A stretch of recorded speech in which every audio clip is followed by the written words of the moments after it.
Hello, and you're very welcome to today's Signpost webinar. I hope you're keeping safe and well and adjusting to the changing of the seasons. As we know, the recent weather has been quite a change from what was the hottest summer on record. It's hard to believe that it's in the rear view mirror now for this year anyway. Today, we're going to be discussing citizen science for soil health and how community-driven efforts can better understand and enhance soil biology and fertility. And we're delighted to be joined by Dr. Fiona Brennan, who's a Senior Research Officer in Soil Biology. Fiona, good morning. You're very welcome to the webinar. Good morning, Mark. Great to be here. And Cathal, good morning to you. How are you today? Very good, thanks, Mark. How are you keeping? Great, great. Yeah, staying dry in the west for now anyway. So not sure what the weekend is promised, but look, we'll enjoy the dry weather while we have it. I'm sure the southeast is probably a little bit better as always. Dull and Um, dreary. I'm sure many of our viewers this morning made it along to the ploughing this week, and may have come across an unusual sight at the ploughing the Teagasc stand during the exhibition there. We had a sight of underpants hanging from a washing line, which you wouldn't expect to see at the ploughing always. And Fiona, I know you might have had something to do with this. Can you tell us a little bit more about this? Yeah, this was I suppose our eye-catching to drag people in to talk about soil health, and this is one of the methods that we were using in the Ground Truth project.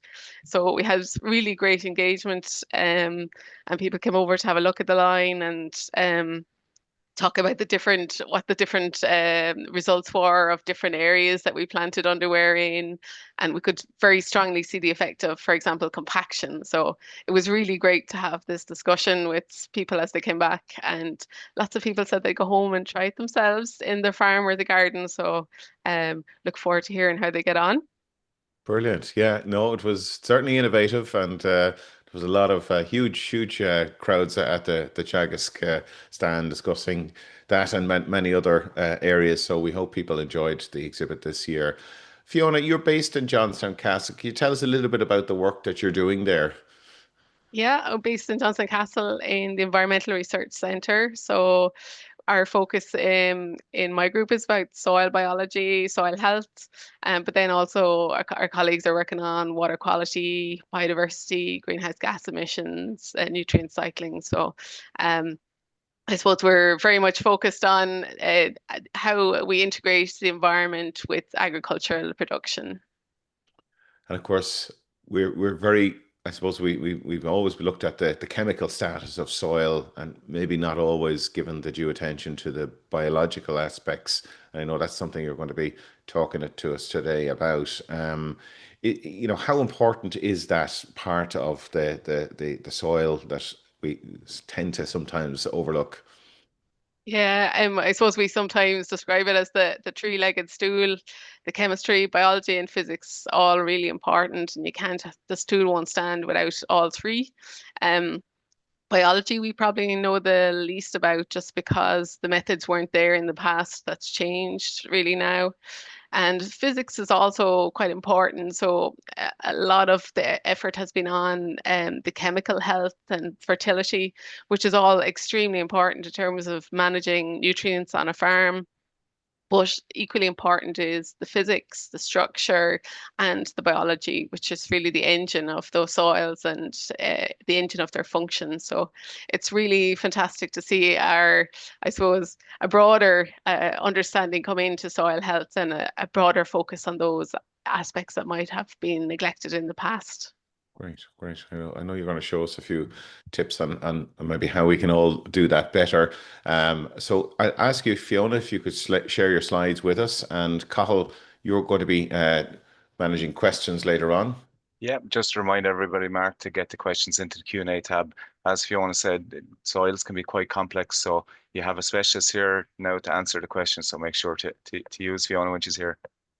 Absolutely. And a reminder that today's session is recorded and is will be available on the Teagasc YouTube channel, as well as the podcast version. And you can look up all future signpost series on our website as well. Okay, Fiona, we'll leave it over to you. Thanks a million, Mark. So What I want to talk to today is a little bit about the Ground Truth Citizen Science project that we've had running for this year. It's focused on soil health. It's our first foray into citizen science, so it's been a really good learning experience for us. But also to talk a little bit about some simple tests that anybody can do in their farm or their garden that don't require any specialist knowledge. And our citizens, as part of this project, have been doing this on their soils. And also to talk a little bit about a soil health awareness campaign that we're running alongside this project. So the aims of the project really were to enhance soil literacy and deepen the understanding of soil's importance among broader society. And I mean, we really can't overstate the importance of soils in terms of our food systems, but also the planetary health. We also wanted to empower citizens, that those who wanted to go out and look at soil, that they, I suppose, felt empowered and had the confidence to go out and look at soils, know what they were looking at, look for the features that we would look for in terms of soil health, while at the same time giving us a broader perspective of soil health across the country. And I think a lot of people are quite interested in soils, but maybe lack the confidence. And this is really what we want to give to people as part of this project. And the third aim was to increase the public awareness of citizen science. So citizen science has been around for quite a while, but still a lot of people might not be aware of it. Science, of course, is about getting to the truth of whatever question you're asking, but citizen science has really augmented and enhanced the research capacity in looking at certain questions. A lot of the biodiversity monitoring, for example, there's some coming from researchers, but a lot of it is being augmented now by citizen science programs. The National Biodiversity Data Centre, who are partnering with us on this project, they have amazing monitoring programs for plants, for butterflies, for bees. So it really is a fantastic way. It's a people power contribution to these data sets, and also can be lots of benefits for the citizens taking part as well. We launched this project to call for participants in April, and we've been going ever since. The project itself is funded under the Discover program, Research Ireland's Discover program, and co-funded by the Department of Education. And really, we were focusing on 3 target groups: farmers, secondary schools, interested citizens, and local community groups, which includes community gardens. Before we go on, we've spoken a little bit about it before the webinar here, but what is soil health? So soil health is really the condition of soils, and good and healthy soils are in good chemical, physical, and biological condition, which enables them to deliver a range of functions. So just like ourselves, if we're healthy, we have the capacity to do lots of stuff, the day-to-day stuff, but also climb a mountain, all those other things that you might want to do. In the context of soil, it's, I suppose, a broad range of functions. One of the most important for us, of course, is food production. 95% of our food comes from soil, so we should all really have an interest in making sure that soil remains healthy and is able to deliver that function. But also there's a broader functions that soils deliver, really important in terms of store for carbon and regulating climate, water filtration and storage, providing nutrients to plants, protecting plants from pests and diseases, and also as a habitat for biodiversity. And nearly 59% of all our global biodiversity is in soils. So it's a huge reservoir of soils. So incredibly important. And so thinking about soil health, it's really about functioning. A healthy soil is a functioning soil. So why this project, and why now? I suppose one of the most one of the raison d'etre for the project, I suppose, is to try and across the importance of soils. And we really have never asked more of our soils than we do today. We're producing more food than we ever did. We need to for a growing population, but also we have all these planetary health issues. And in terms of our global challenges, food security, climate regulation, climate adaptation, water quality, biodiversity loss, soils are at the heart of all of them and potentially heart of the solution to many of these issues. We also have increasingly changing climatic patterns. More extreme weather events are becoming the norm, flooding, drought, sometimes both in the same year. And this is putting increasing pressure on soils. So there has been, because of this and because of concerns about soil degradation, so 60 to 70% of EU soils are currently considered unhealthy, at a cost to the European taxpayer of about 50 billion per year. Now, Ireland generally is on the better end of the scale in terms of soil health, but no member state can be complacent because of the importance of this resource. So there's been a number of different efforts. For example, there's now a soil strategy for the EU. Soils is one of the 4 missions, so the major missions or major goals for this framework of the EU, framework period of the EU. Soils is up there with 5 different missions. So I suppose it underlies the importance of that.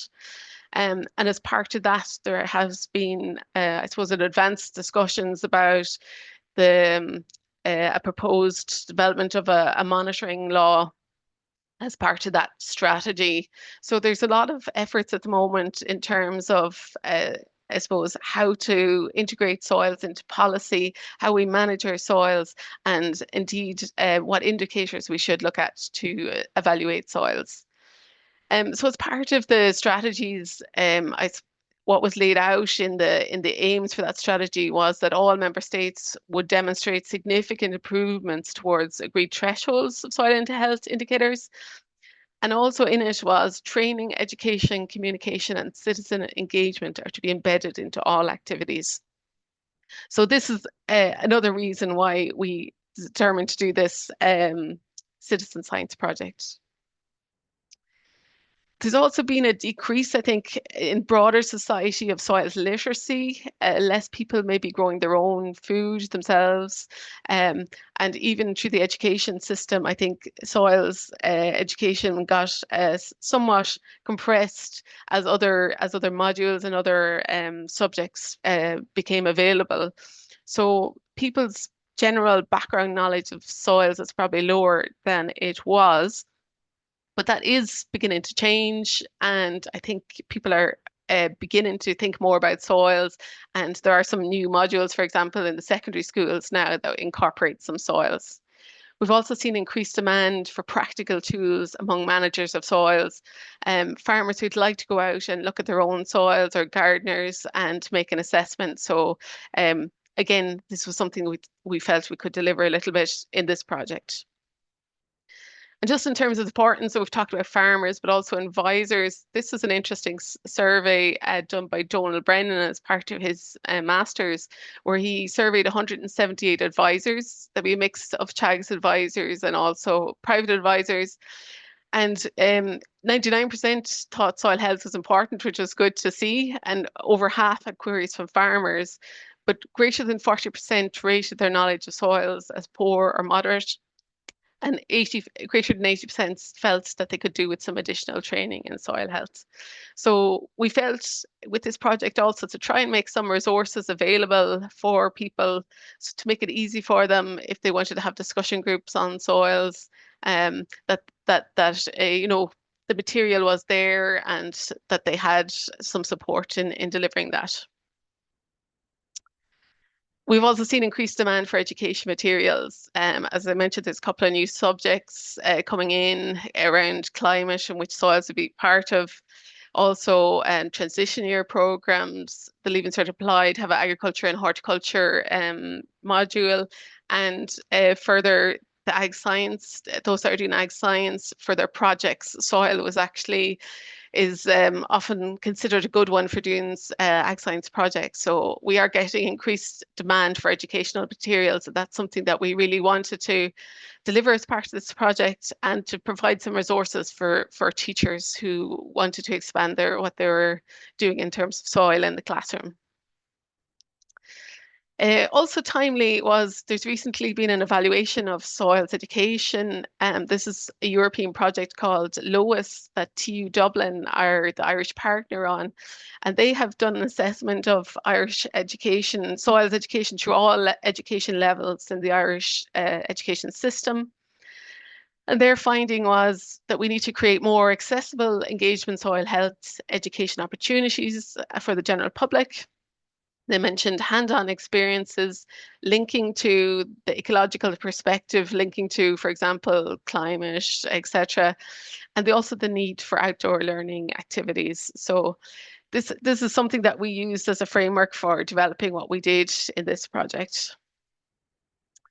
And I suppose this, I think I've said already, this is our first foray into citizen science. So it was kind of a pilot to see how it would go. I'm sure we've made lots of mistakes along the way, but we've learned an awful lot, and it's been a really good learning for us on how to deliver a project like this. So what will the project do? So the first thing we did was we established a stakeholder group, and this group of people have been absolutely fantastic in directing us and helping us along the way. So composed of farmers, gardeners, teachers, policymakers, those with experience in citizen science. They've been really fantastic, holding our hand all along the way and helping us deliver the best material we can. We developed a resource pack for 4 simple methods that people could do on their own soils, and we'll talk a little bit more about that later on. We also wanted to create educational material on soil health, as we do have special material for schools. Video content around soil health. We wanted some practical videos that could show what to look for when you go out in soil, to explain some of the basics of soil. What does compaction look like? What does a pore look like? What does an aggregate look like? Some simple videos that give people that information. We also wanted to raise awareness through a social media campaign, webinars like this morning's, podcasts and press releases. And we will have a dedicated soil health awareness campaign, a soil health week next week. So I'll tell you a bit more about that a little bit later on, but that's kicking off. And then finally, we'll have a celebration of soils on World Soil Day, the 5th of December, where we will have the final meeting of this project group, bringing together all the results and just a general celebration of soils. So for the participants then, what were the benefits of taking part? Well, one was to enhance their knowledge, and there was absolutely no level you needed to have going into this project. You could have no knowledge of soils or be very expert in the soil. So it was designed for everyone. You had access to the resources. You were to participate in the events.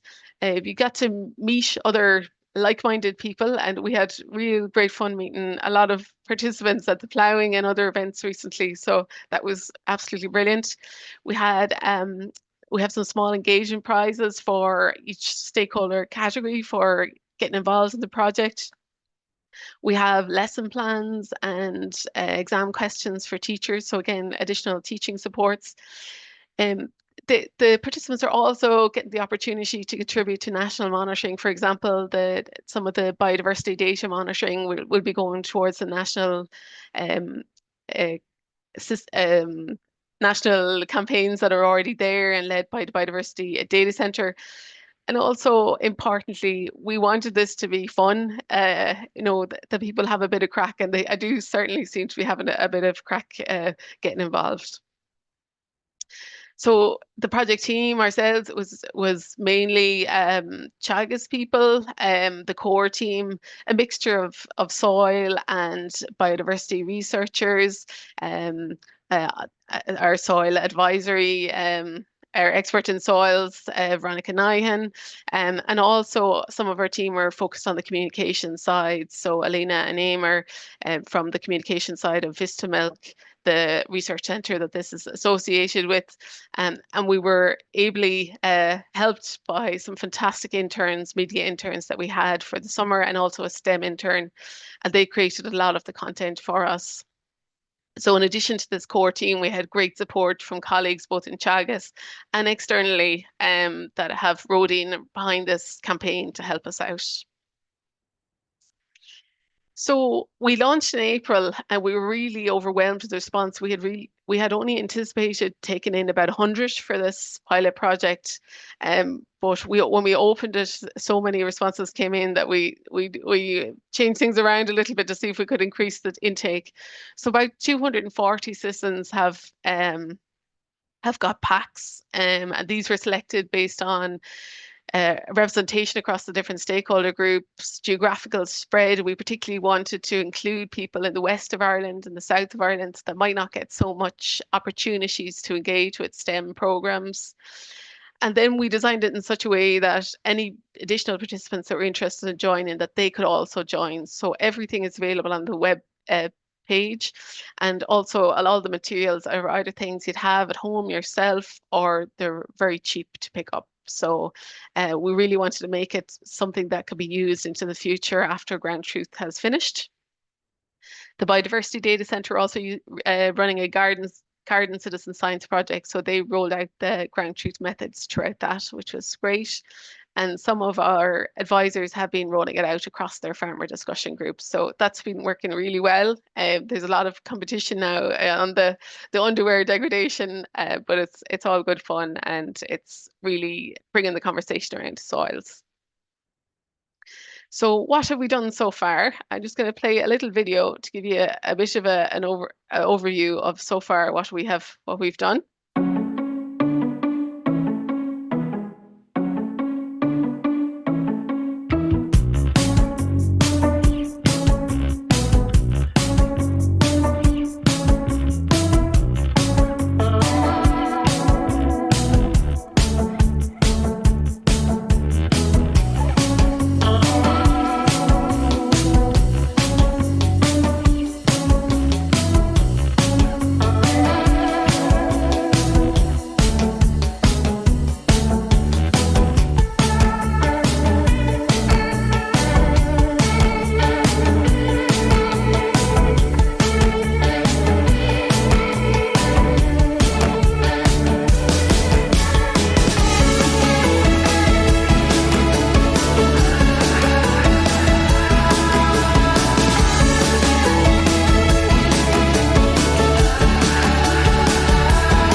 So that gives a little bit of overview, and I'll just, that's off again.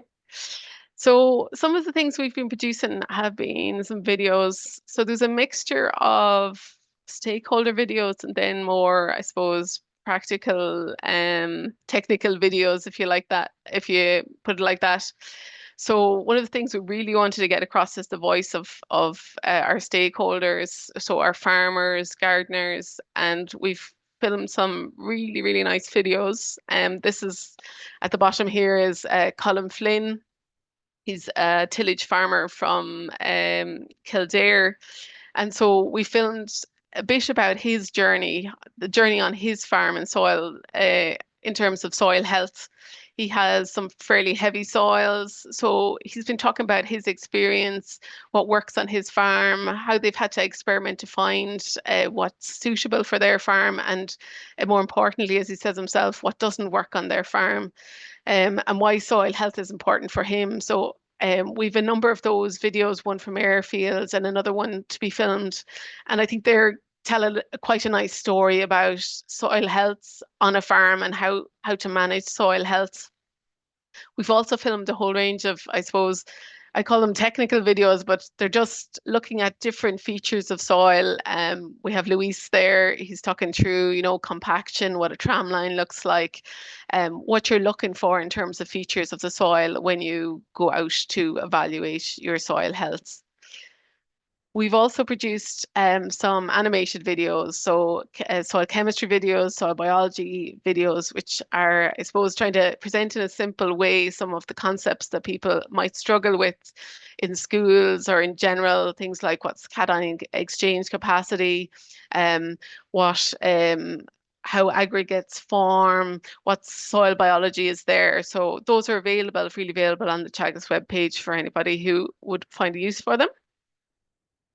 And then we've developed a whole range of other resources, infographics, fact sheets, yeah, a whole range of other resources, podcasts, etc.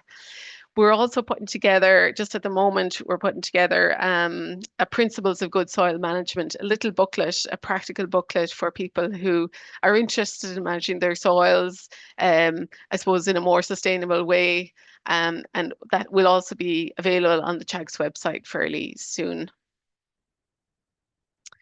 So in terms of the 4 methods, we have fact sheets available in English and Irish for each of the 4 methods, and then we also have an accompanying video for each of them. So all of those are available under the Ground Truth resources on the Teagasc webpage. All the methods are very simple. You can't go wrong with the fact sheet and the video. You really can't go wrong. So they're available for anybody to use. So in terms of the recording, then citizens are being asked to record data on the following 4 methods. One is an earthworm count, one is a flower insect time count, one is a grass fess, and one is the underwear degradation index, which Mark showed at the start. And so what the participants were asked to do were to fill in a short survey, so at the start and the finish, and I suppose from that we'll evaluate what their experience was like, and also if they've learned stuff from participating in the project. They'll do the 4 tests. It was running really from June to September. Most of the tests are being finished up, and then they would send the data and the photos to us by September. In the packs that we sent out, then there was the how-to guides, 2 pairs of cotton underwear, 2 flags, the record sheet for putting in the results, the ABC of soil structure booklet. And for anybody who's interested in soils, it's a great little booklet, and it's also freely available on the Teagasc webpage. We'll have some of them at the events coming up, hard copies, but if you're interested in soil, it's a great little book that you can have a look at in your own time. And then I suppose, apart from those who received the pack, as I said, we designed it so that anybody could take part. They just needed to get the cotton underwear, and everything else is something you'd probably have at home. So the how-to guides are just 2 sides of an A4 sheet. On one side, it tells you how to do the test, and the other tells you how to evaluate, etc. They're really simple. I say they're in English and Irish, and yeah, I do laminate a few because when you're bringing them into the field just to keep them dry. But yeah, and they have the video associated.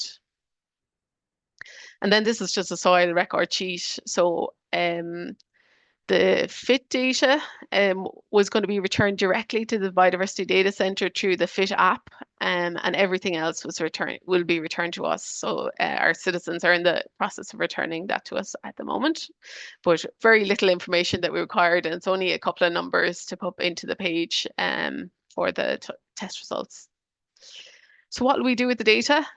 So the FIT count data I mentioned, it's going to be used for the national monitoring of pollinators. So that's really fantastic that we can add to that scheme, which is brilliant in terms of giving us a national picture of pollinators across the country. All the data then will be analysed by some Teagasc scientists, myself and some of my colleagues on the biodiversity side. And then we'll provide a summary to give a national view of soil health and the biodiversity. And then we'll present the full results on World Soil Day. What we asked each of our citizens to do is pick 2 contrasting areas so that you have a direct comparison on the farm.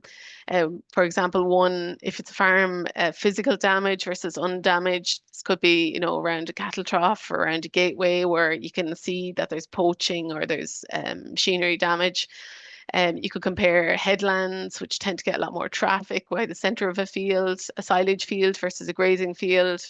And then if you're in a garden or a school, you could look at a compacted path, for example, versus a playing field, long grasses versus under a tree. So just to have two comparisons on your site so you can see the effective management and having them on a similar soil type. So very briefly, just talking through the methods. So the first one is the fit count, and this is a 10-minute measure of pollinators in an area. Our citizens were doing it twice in April and September, but you can do as many of them as you want. And one question we often get is, so why are we looking at pollinators in a soils project? But of course, many of our bees, for example, our mining bees, live in soil, so they're a part of the soil biota. And also in terms of the overall health of soil, those above ground, below ground interactions are really important. What's around your soil, the hedges, the wetlands, etc. They all are part of the picture of what happens in your soil. And the great thing is to contribute to the national monitoring. So all you do is you pick a nice day, you find one of the target flowers, you can see the pictures there. The majority of them are native flowers, and of course the insects have co-evolved with them. There's a couple of non-natives that are particularly attractive to pollination insects. But you put out your, a 50 by 50 centimeter square, drop it on a patch of flowers, and then you literally sit and look at it for 10 minutes. And every time you see a butterfly or a bee land on your flowers, you tap the app. It's really good. It's really, they say it's fantastic for mindfulness. You can go out and it's suitable for all the family. Everybody can get involved. So that's a really good one. And then we have the underwear decomposition test, which is a measure of soil function. So you use cotton underwear. Cotton is an organic material, so soil organisms can naturally break it down when they're active. So you bury the underwear about 10 centimeters down, lay it flat on the ground, cover over the sod. And the most important thing is to mark it really well, because we've had people digging up half their farm looking for exactly where they planted it. So mark it really well, come back for it in 2 months, and then take a picture and look at the decomposition. And you can really see very strong differences across degradation, different management, etc. Just to give an example, this is one we buried in Johnston Castle. 2 pairs of underwear. They were about less than 2 meters away from each other, and you can just see the difference in terms of how much is decomposed there. The one on the left-hand side, you can see there's much less material, and the difference there was very close, except one area had got machinery compaction. So the soil got compacted, and that really slowed down the function. So there's much more of the underwear left in that one, whereas the other one you can see practically everything is eaten, and it's a really good sign of soil activity. The third one then is the earthworm count, where you pick up a block of soils, preferably when soil is moist. And I know for those of us in the southeast and also into the south, we've had a really, really dry summer. So it hasn't been good conditions for looking at earthworms, but it's beginning to wet up now. So generally you want it moist and above 10 degrees. Earthworms, of course, are so important for soil function, for soil structure. They cycle nutrients, and the really fantastic thing with earthworms, you can pick them up with your hand and look at them, which is absolutely super. This one, you lift a block, you hand sort it, extract out the earthworms, just lift them gently out of the soil, give them a rinse with some water, and then you can determine whether they're adults or not from whether they have this clitellum. You see the circle there in the picture. That's a sign of an adult earthworm. And then you can, from their colour and their size, divide them into topsoil earthworms, litter-dwelling earthworms, and deep-burying earthworms. And you just return a count for each of those, as well as a count for how many juveniles. And the final one is what we call a VES, which is a visual assessment of soil structure. This is a really great test for looking in general of your soil health, and we would really recommend that those working with soil to do this fairly regularly. It gives a really strong indication of soil health, and is fantastic for pinpointing when you have issues, for example, with compaction. And again, you just dig out a block. You only need a spade and maybe a tray to put it on, drop on the block onto it, and then separate the block out, or just divide it in two, open it like a book is what we say, and then look at the different layers of soil. So you separate out the rooting zone from the below the rooting zone, and you look at a range of simple characteristics, things like, are the aggregates angular? Are they round? Are they loose? Can you break the soil easily with your fingers? How far do the roots go down? None of it is difficult. It's just knowing what you're looking for. And there's a lovely little scorecard that talks you through all of the various steps, and then you get a score on what your soil health is like. So it's really, really informative and well worth doing. That's the best.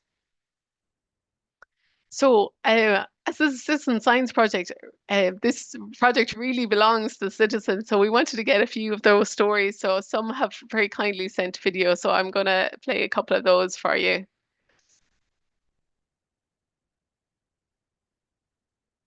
Hi there, my name's Hazel Proctor. I teach soil science at Pearse College, Feck College, as part of the Level 5 certificate in horticulture. So today I'm going to lift the underwear as part of the experiment that we've been conducting over the summer, and we're going to see the results. Can't wait to see what we find. Okay, so here we are digging up our underwear and to see what kind of results we got. Oh, here we go. Oh, there we go. Oh, there is some. There we go. Fantastic. Look at that. Just lie them out flat there, lads. Excellent. There we go. That's our results from Pearse College. So that's Pearse College. I have another little video to show you later, but I'll wait till the end of the presentation because it's not embedded. Okay, so here we are. Oops. So our assistants have also been posting on social media, which is really fantastic to see. So, and I think we'll see a lot more of this in the coming weeks. So everybody seems to be enjoying giving it a go, and yeah, seeing how they get on.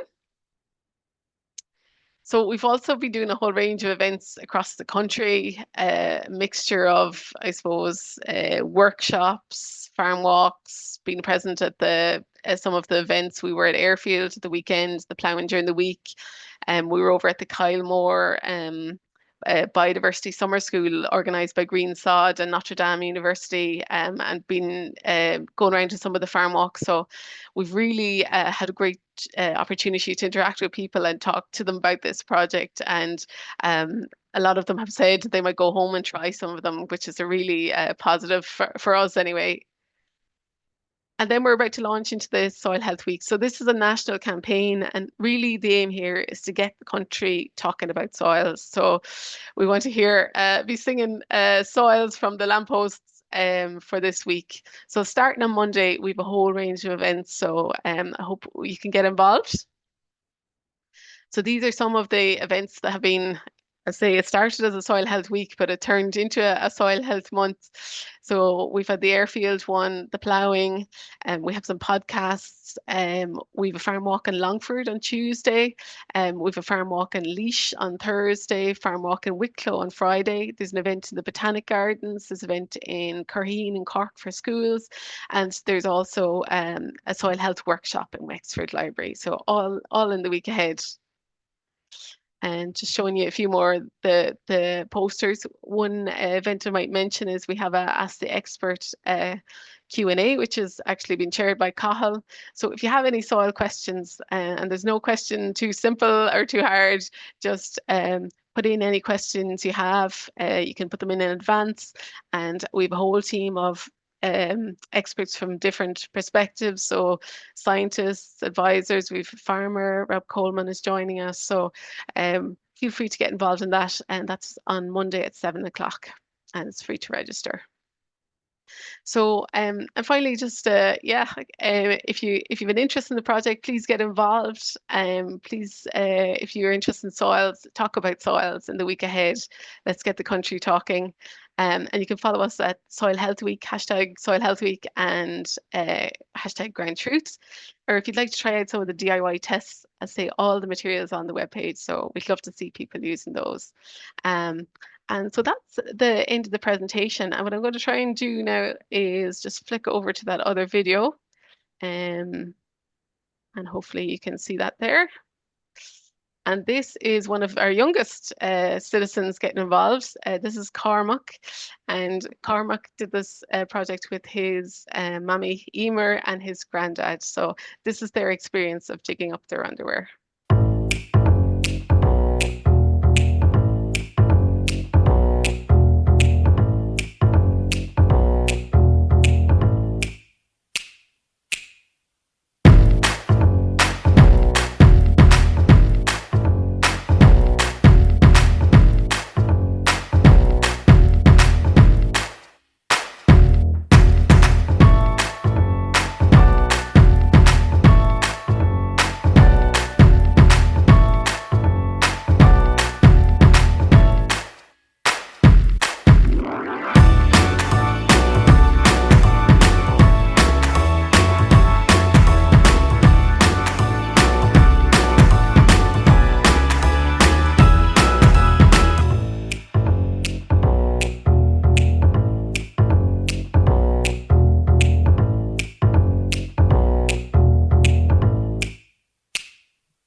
And that's it. So thank you very much. Thank you, To you, Fiona. Mark.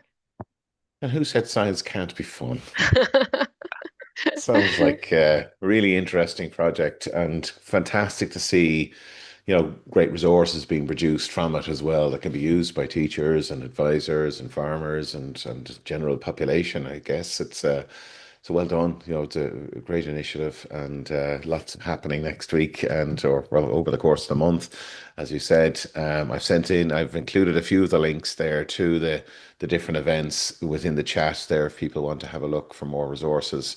The website it's really the Teagasc. We'll go to the Teagasc website. Is it for main information? Yeah, for Soil Health Week, yeah, if you search for Soil Health Week Teagasc, you'll get in on that page with all the events. The resources are on the Ground Truth webpage, so Ground Truth Teagasc, and click on the resources link. And we'll be putting more up over the next couple of weeks and months. So there'll be more stuff coming on that webpage, but they'll be there into the future, so people hopefully will be able to use them. Super. And so, I mean, great for understanding soil health and the status of your soil health in terms of then, addressing maybe if there was a situation where you found where there was reduced soil biological activity, and where can a person turn to for advice around that? Because obviously, I'm sure there's lots of reasons that could be. Yeah, absolutely. Well, hopefully the little booklet that we're producing on will give some practical advice on, for example, if it's biological health you're concerned about. One thing is, I suppose, to try and understand the context of when the assessment was done. So, I mean, we buried some in Wexford that didn't decompose much, for example, with the underwear test, or there was no earthworms. It's not necessarily an indication that that's poor soil health. It was just the soil was extremely dry, so functions got slowed down. But in general, if that isn't the case, if there's no environmental reasons why you would expect poor activity, you could have issues such as compaction, which your physical test will help you with. If you wanted to get more biological activity, getting organic matter in is really one of the most important things you can do. If that's in your garden, it could be compost, or if it's on a farm, using those farmyard manures. And the other sources of organic material that you have on farms. And you can see, for example, we often see with silage blocks that are off a farm that might have vegetation being harvested all the time but aren't being grazed because they're off the block.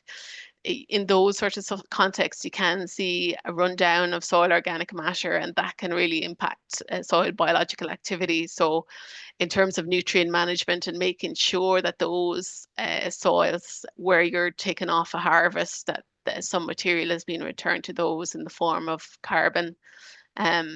And yeah, and making sure the physical, they say build it and they come, and that's totally the true with biological. If your soil is in good physical and chemical health, the biology will be there. So making sure that the structure is good. Compaction is a big issue, particularly on those heavier soils. And really compaction just compresses the whole soil, pushes out the pore space. And what a lot of people don't realize is a lot of the biology lives in the pore space. So you've literally got rid of their habitat. So making sure that those soils are well looked after is important in terms of the biology, and maybe getting some diversification in there so that you have, as well as above ground, you have below ground, you have this diversified habitat for those organisms. Yeah, I'd say a lot of farmers maybe not always fully appreciate the damage that heavy vehicles or incorrect tires and wet soils can do, and the impact that that can have on the biology, the performance of the soil overall.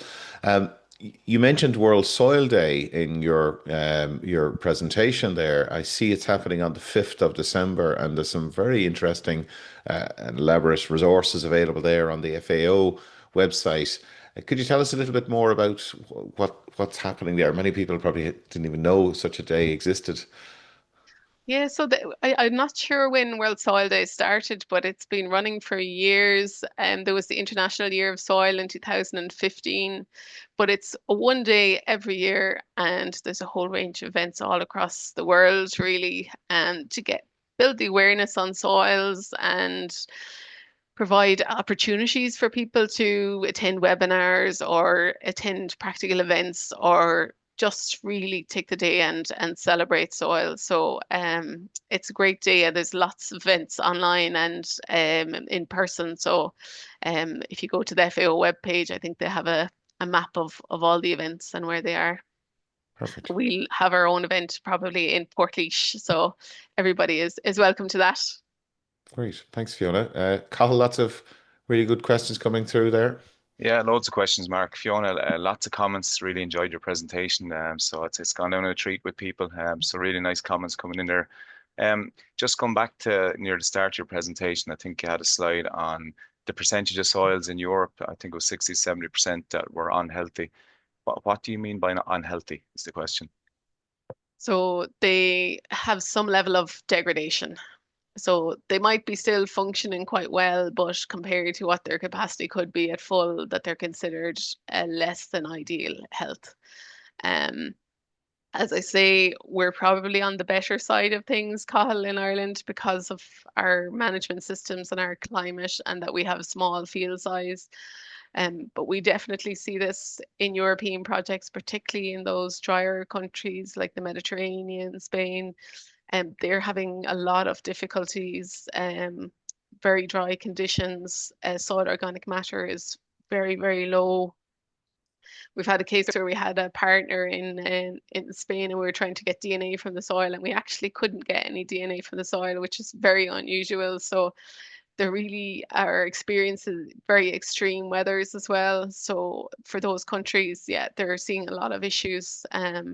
But the evaluation looks at a whole range of indicators of soil health, and so that was they're finding that 60 to 70% were not in perfect health.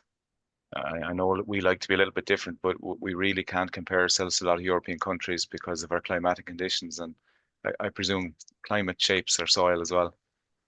Yeah, absolutely. I mean, when you see in other countries where they're really pushing to get above 2% organic matter, whereas for us 2% would be very, very low. So it's a different ball game, and because a lot of our our systems are under pasture, so they're covered a lot of the time. So we don't tend to have the same extent of erosion that they would have in other countries. I would say this is changing a small bit, and we are seeing increased pressure from weather events. And it's likely that erosion might become a bigger issue than it is currently in Ireland. So, and also combined with wet conditions, and I know particularly at the corners of the year, so, farmers have that very difficult decision to make whether to put animals out when soil conditions are not great or the tanks are filling up with slurry. So it's very difficult, and I think we're going to have to get used to this new norm of more yeah non-regular conditions, environmentally conditions, and non-regular seasons, and that will put additional pressure on our soils. Yeah, and the agriculture catchments program has picked up on exactly what you said. We can see in extreme weather events we're losing a lot of soil from farms in a very short period. Just going back the other way, there's somebody asking a question here about what percentage of global biodiversity is actually in the soils, or do we know? The most recent estimate is 59%. 59%. So Yeah. so it's actually huge. The estimate before that had been 25, but it's been revised, I suppose, as new knowledge comes about, particularly the microorganisms who are beginning to understand the extent of diversity in soil. So it's absolutely huge, 59% of all global biodiversity in soils. And probably lots undiscovered. Yeah, exactly. Still lots to find. Yeah, there's a question here. I think your video at the end probably cleared it up, but maybe just to clarify it again, there's a comment. So the dirtier the underpants is the better. So the more holes, the less material that's left. So the organisms are really just eating.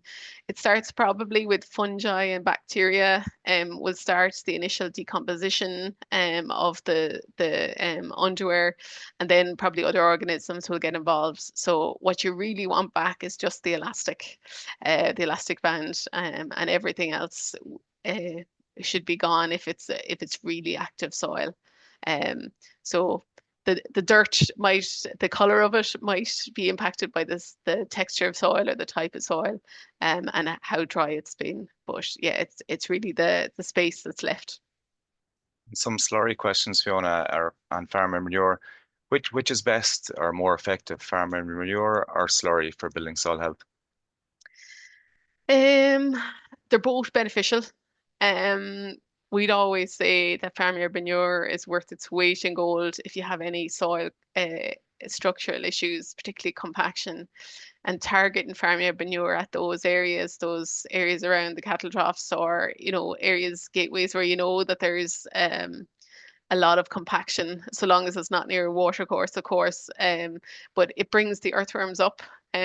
Darwin called them nature's plough, and they absolutely love farmyard manure and the straw. Slurry is also very beneficial. We often get the question whether they have a negative effect on earthworms, because sometimes you can get some die off, but it tends to be very, very small amounts of the population. And in general, like, you'll see earthworms will migrate towards cowpats. So they're using it for food. And yeah, getting that carbon back into soil and returning what's been taken off is just so important. And the organic matter is the glue that keeps the soil together, protects your soil health. And it'll also help you when you get those more extreme weather events. So it'll hold water more. It'll also allow better infiltration when the rain is heavy. So yeah, both excellent. But farmyard manure, I know it's harder to get these days, but it's really, really fantastic. Yeah, and I think you made a good comment. I suppose the big thing on slurry is maybe just to not put out too much at one time, I suppose, is probably the trick there. Yeah. There's a question around potentially keeping our drains clean to keep. I suppose where the questions really come from is, does excessively wet soils affect our soil health, or because you mentioned about if the soils are too dry, it knocks back the biology. Is it the same way for excessive wet soils?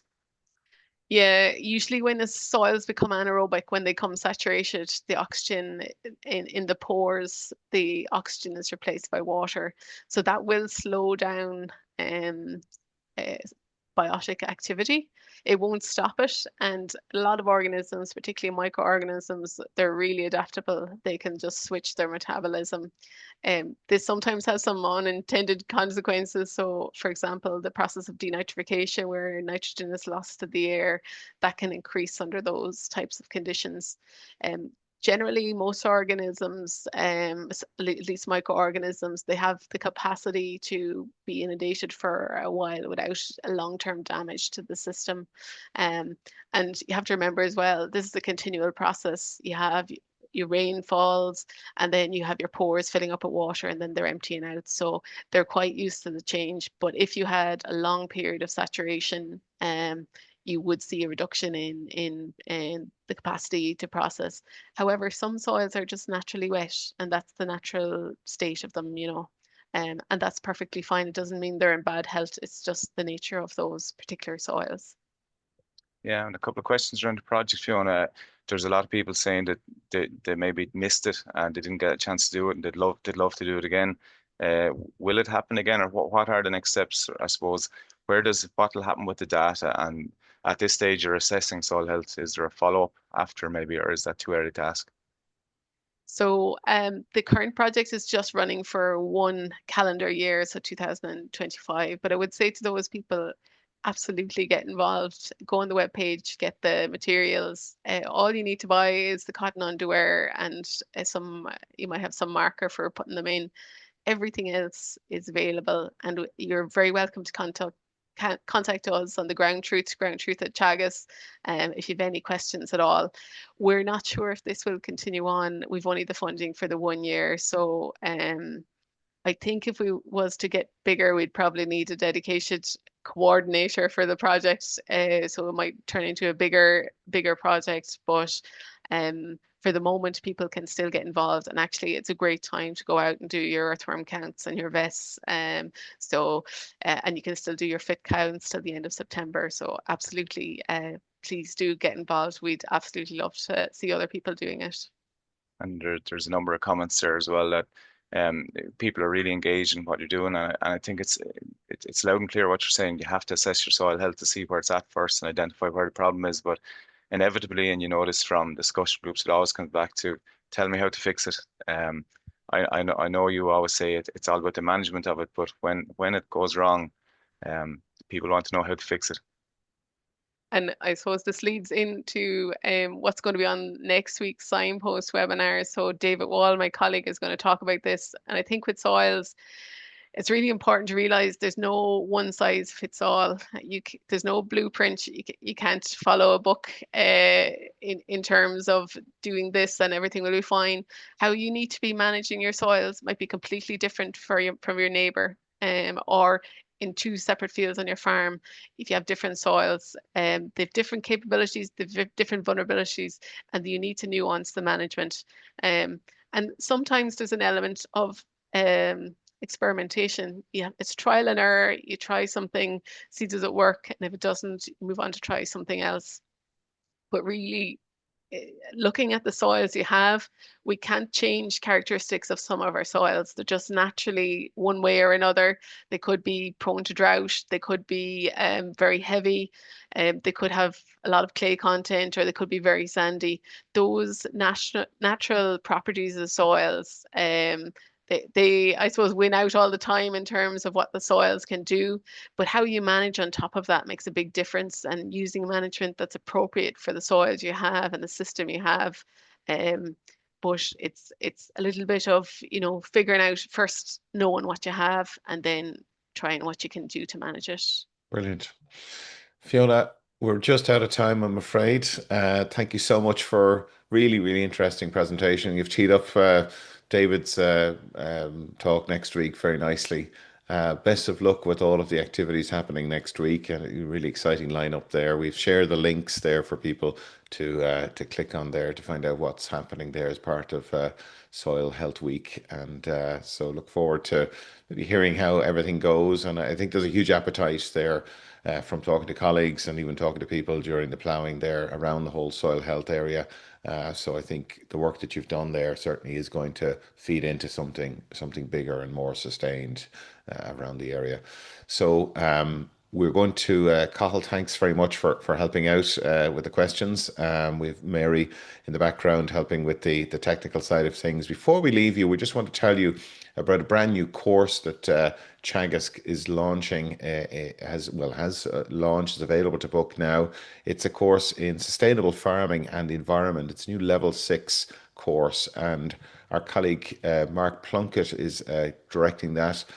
It's run in conjunction with the Teagasc Connected program, available to farmers, but industry and policymakers, anybody who's involved. We have a short video where Mark explains more about the course, just to finish out the webinar this morning. So until next week, we will talk to you in the next week with David Wall. Teagasc are delighted to bring a new QQI Level 6 course on climate action and sustainable farming to the wider agricultural sector. This course will provide training and upskilling to allow people to build a solid foundation on how to reduce farm gaseous emissions, improve water quality, biodiversity, soil health, while increasing carbon sequestration. This course will also give participants the knowledge to advise farmers on key practical steps to reduce their carbon footprint while improving the sustainability of the food they produce. There will be a deep dive into the science behind farm technologies to reduce GHGs with practical on-farm application while measuring impact on reducing total farm carbon emissions through AgNav. The course will be delivered over 6 days at Teagasc centres, plus a number of farm visits. On completion, participants will receive a QQI Level 6 award. Yeah, apologies, seem to be a problem with the sound there, but we'll share a link for that course there within the chat there, and you can click on it for more information. So until next week, thanks for watching, and enjoy the weekend.